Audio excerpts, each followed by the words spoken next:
ಅಫೇಸಿಯಾದ್ರಲ್ಲಿ ಮೆದುಳಿಗೆ ಹಾನಿಯಾಗಿ ಮಾತನಾಡೋದ್ರಲ್ಲಿ ತೊಂದರೆ ಉಂಟಾಗತ್ತೆ.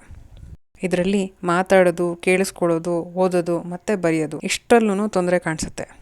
ಅದರಲ್ಲೂ ಹೆಸರನ್ನು ಹೇಳೋಕ್ಕಾಗ್ದಲೇ ಇರೋದು, ಪದಾರ್ಥಗಳದ್ದು ಹೆಸರಾಗಲಿ ಅಥವಾ ಜನರದ್ದು ಹೆಸರಾಗಲಿ ಹೇಳೋಕ್ಕಾಗ್ದಲೇ ಇರೋ ಕೊರತೆ, ಇದರಿಂದ ತುಂಬ ನಿರಾಶೆ ಉಂಟಾಗತ್ತೆ.